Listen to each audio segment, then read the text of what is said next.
आज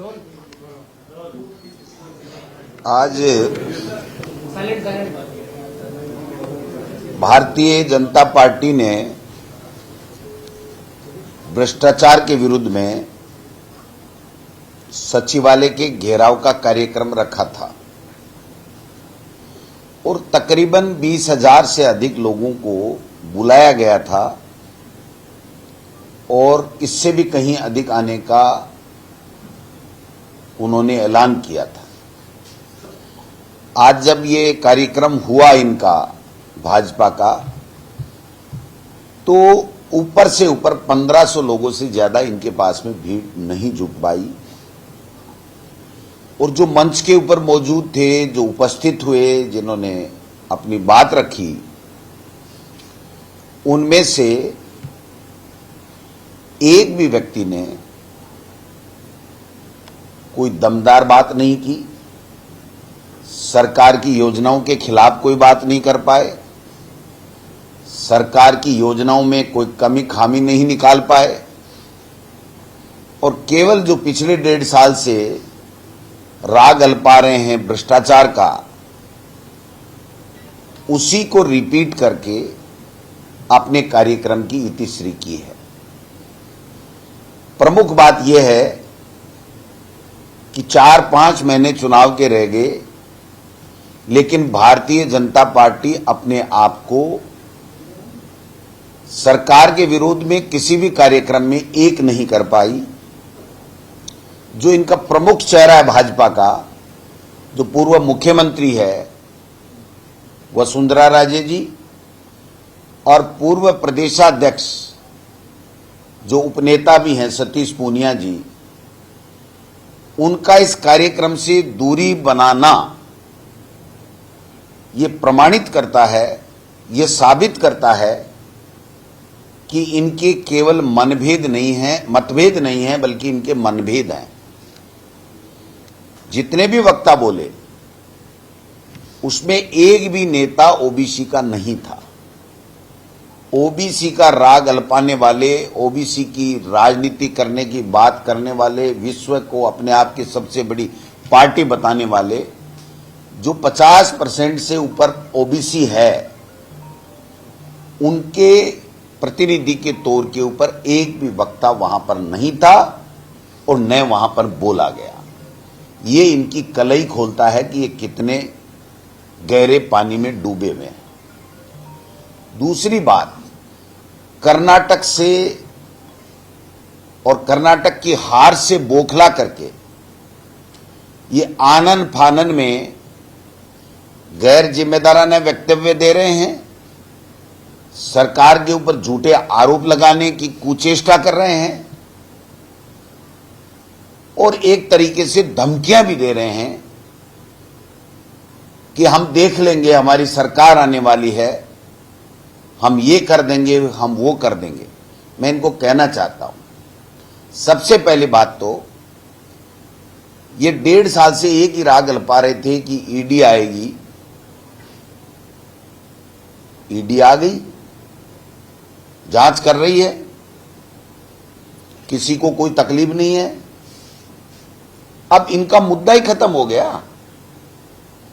जो दोषी होगा, जिसने अपराध किया होगा, जिसने मनी लॉन्ड्रिंग की होगी, वो दूध का दूध पानी का पानी हो जाएगा। कहां दिक्कत आ रही है? जब आप स्वयं ये कह रहे थे कि हम ईडी ला रहे हैं, ईडी आ जाएगी, ईडी आ जाएगी, तो वो ईडी तो इनका जो बार बार कहना था वो ईडी आ चुकी है, तो अब इनको इस मुद्दे के ऊपर बोलने का कोई अधिकार नहीं। दूसरी बात, बार बार एक ही बात को रखना यह साबित करता है कि इनके पास में सरकार की नीतियों के खिलाफ एक भी कोई भी मुद्दा नहीं है। महंगाई राहत कैंप लग रहे हैं, 10 तरह की गारंटी हमारी कांग्रेस की सरकार दे रही है। एक के ऊपर इनका कोई सवाल नहीं, कोई जवाब नहीं, कोई क्वेरी नहीं, कोई आरोप नहीं।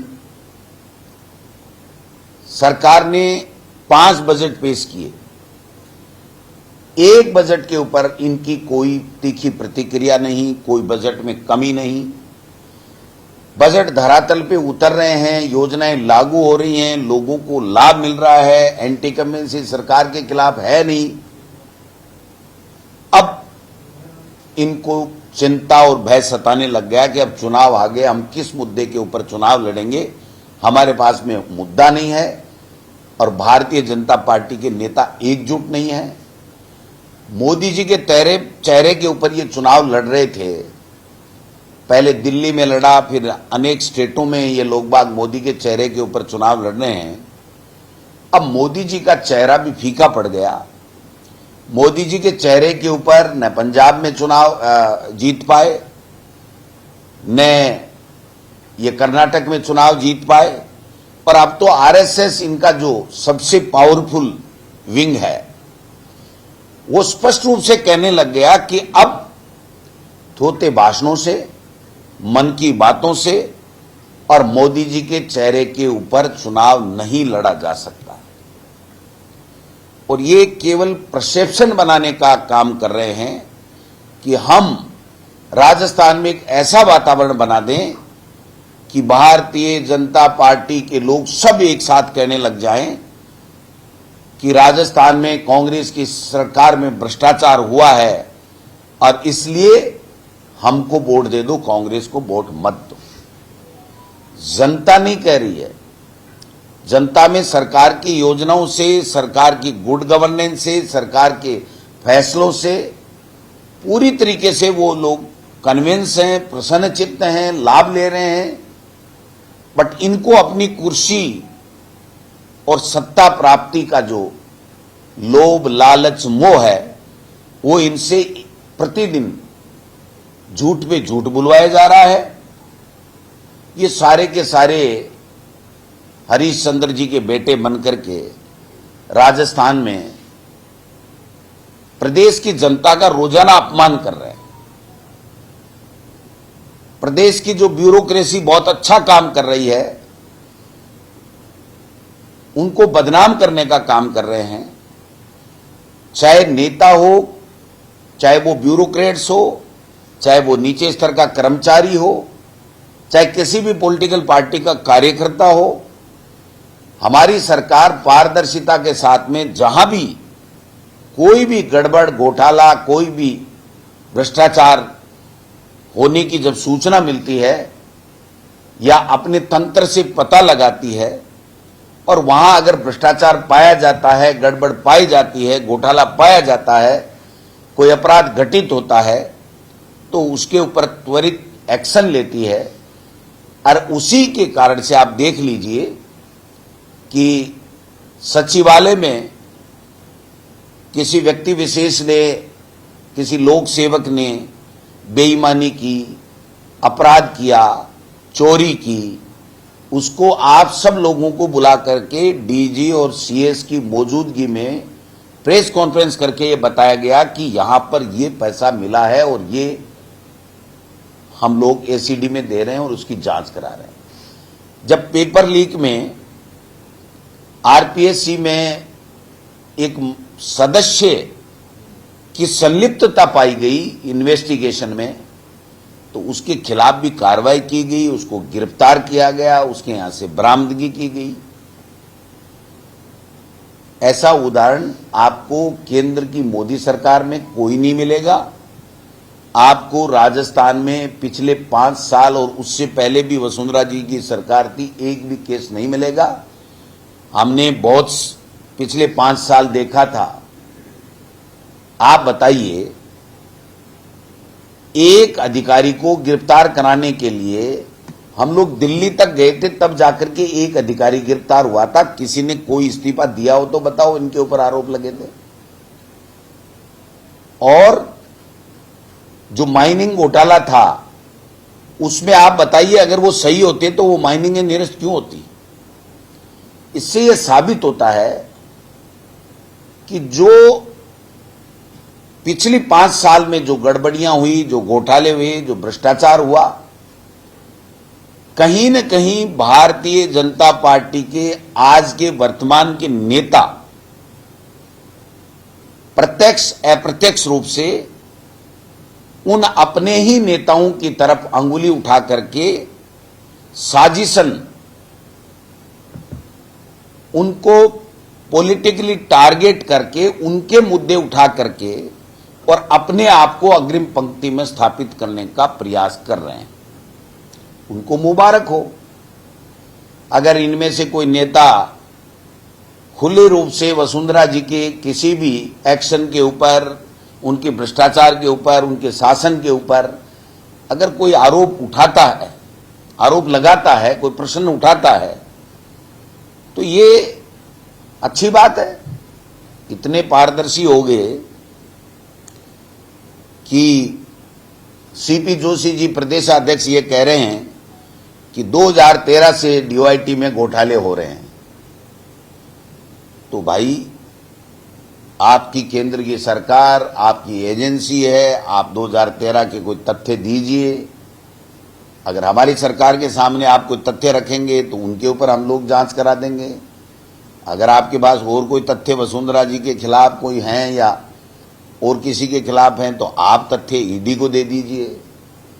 अगर हमारे किसी के खिलाफ किसी के पास कोई भी तथ्य मौजूद हो तो राजस्थान सरकार की पुलिस को अथवा केंद्रीय एजेंसी को उनको देने में कोई दिक्कत किसी को नहीं है, वो दे सकते हैं। बट रोजाना अनर्गल झूठे आरोप लगा करके केवल राजस्थान की छवि को पूरे देश में बदनाम करने की जो ये कुचेष्टा कर रहे हैं, ये राजस्थान की जनता इनको माफ नहीं करेगी। आज जब राजेंद्र जी राठौड़, जो अपने आप को स्वयं मुख्यमंत्री घोषित कर रहे हैं, विभिन्न मीटिंगों में अपने लोगों में, भाजपा के नेता और कार्यकर्ताओं में, जब वो स्पीच दे रहे थे तो 500 लोग भी उनकी मीटिंग में नहीं थे। सारी की सारी कुर्सियां खाली पड़ी थी और वो कार्यकर्ताओं को कसम खिला रहे थे, सौगंध खिला रहे थे।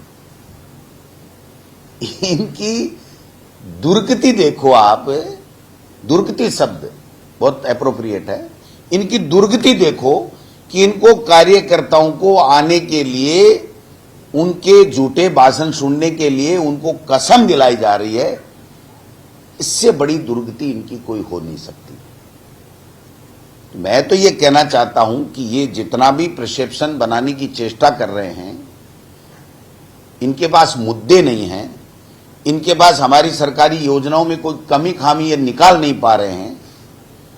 और ऐसे लोग बोल रहे हैं, आज भाषण दे रहे हैं बीजेपी के लोग जो मंच के ऊपर स्पीच दे रहे थे। हमारे एक मारवाड़ी में कहावत है कि छाजला तो बोले चलनी भी बोले। तो भ्रष्टाचार के आकंठ में डूबे हुए लोग और भ्रष्टाचार के आरोप दूसरे लोगों पे लगा रहे हैं, इससे बड़ी कोई गलत बात हो नहीं सकती है। मैं पुनः कहना चाहूंगा कि आप मुद्दों की बात कीजिए। आप कोई सरकारी योजनाओं में कमी खामी है तो उसकी बात उठाइए। अगर आपके पास कोई तथ्य मौजूद हैं तो आप उसकी, भ्रष्टाचार की कोई बात है तो उठाने में कोई परहेज नहीं है। लेकिन इनकी तो होड़ मची हुई है कि कौन आगे निकले, कौन मोदी जी और अमित शाह का प्यारा बने, कौन कितना झूठ बोल करके कितना आरोप लगा सके। ज्ञान देव आहूजा जैसे नेता तो इनकी पार्टी के मुखिया हैं, जिनसे भाषण दिलाया जाता है, जिन्होंने सन 1947 में जब देश आजाद हो रहा था और हमारे देश के लोग आजादी के लिए संघर्ष कर रहे थे, शहीद हो रहे थे, उस आजादी के संघर्ष में शहीद हुए वे शहीदों के ऊपर भी उन्होंने प्रश्नवाचक लगाया है। इससे बड़ी शर्म की बात कोई हो नहीं सकती। इससे पहले भी उनका एक वीडियो वायरल हुआ था।